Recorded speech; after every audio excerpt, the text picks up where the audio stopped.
ভবিষ্যৎকে সুন্দর করার জন্য।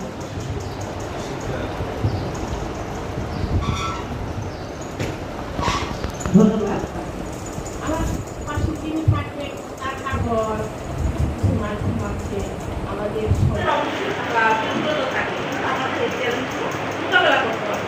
তো আমি মনে করি প্রথমে যেটা দরকার আমাদের শিক্ষা, আমাদের নারী অর্থাৎ কন্যা শিশুদেরকে শিক্ষা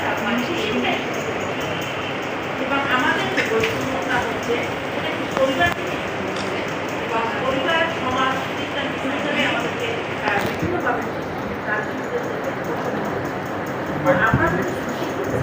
আমরা যদি আমাদের অধিকার সম্পর্কে জানি তাই এই আমাদের বর্তমান মানে বৈষম্য হওয়ার কথা নারী কণ্ঠে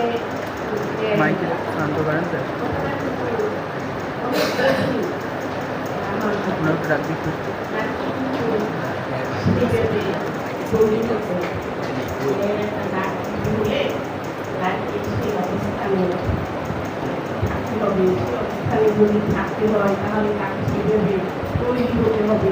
তৈরি হওয়ার কিছু মাধ্যম আছে, আমাদের সবাই শিক্ষায় শিক্ষিত হতে হবে, শিক্ষায় শিক্ষিত হতে হবে, আমাদের সবার দৃষ্টিভঙ্গি পরিবর্তন করতে হবে। হ্যাঁ, তাহলেই হবে আমি নারী, আমি সবই পারি। আমি নারী তার মানে এইটা যে পুরুষ আমার শত্রুতা এবং পুরুষ এই যে পার্থক্যটা এটা মূলত হচ্ছে যে বায়োলজিক্যাল একটা। আমি জন্মগতভাবে পুরুষ নারী কিংবা অন্য কোনো লিঙ্গে আমরা হতে পারি বা অন্য কোনো আইডেন্টিটি আমার থাকতে পারে, কিন্তু মূল যে বিষয়টা যে মানুষ হিসেবে যে আমাদের যে মৌলিক অধিকার অর্থাৎ মানবিক কিছু পৃথিবীর বুকে যে মুহূর্তে আমি মানুষ হিসেবে জন্ম নিই সেই মুহূর্তে আমাদের কিছু জন্মগত কিছু অধিকার থেকে যায় এবং পাশাপাশি যে দেশে আমি জন্ম নিচ্ছি সেই দেশে সাংবিধানিকভাবে কিছু অধিকার আমার উপর বর্তায়।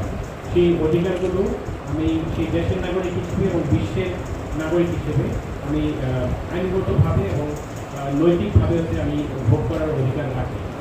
এবং আমাদের বৈশ্বিক অধিকারের ক্ষেত্রে অন্যতম একটা গুরুত্বপূর্ণ সনদ হচ্ছে যে হিউম্যান রাইটস ডিক্লারেশন, যেটা হিউম্যান রাইটস ডিক্লারেশন, এবং বাংলাদেশের যে অধিকারের ক্ষেত্রে আমাদের অন্যতম সনদ যে বাংলাদেশের সংবিধান। এই সংবিধানে আমাদের নারী পুরুষের সমতার বিধান এবং ন্যায়ের যে বিধান সেইটা সাংবিধানিকভাবেই স্বীকৃত। অর্থাৎ সাংবিধানিকভাবেই রাষ্ট্র আমাদের সকল নাগরিকের বিশেষ করে নারী এবং পুরুষের যে সুযোগের সমতা এবং ন্যায় নীতি এবং হচ্ছে যে আইনের আশ্রয় লাভের অধিকার এবং তার নাগরিক হিসেবে সে তার সমপর্যায় থেকে তার যে সকল অধিকার এবং সুযোগ ভোগ করার অধিকার রাখে। কিন্তু বাস্তবতা হচ্ছে যে প্রান্তিক পর্যায়ে এবং দেশের বিভিন্ন পর্যায়ে যে আমাদের যেই ভিন্নতর যেই পরিচয় আত্মপরিচয়ের জন্য আমরা বিভিন্ন ধরনের বৈষম্যের শিকার হচ্ছি।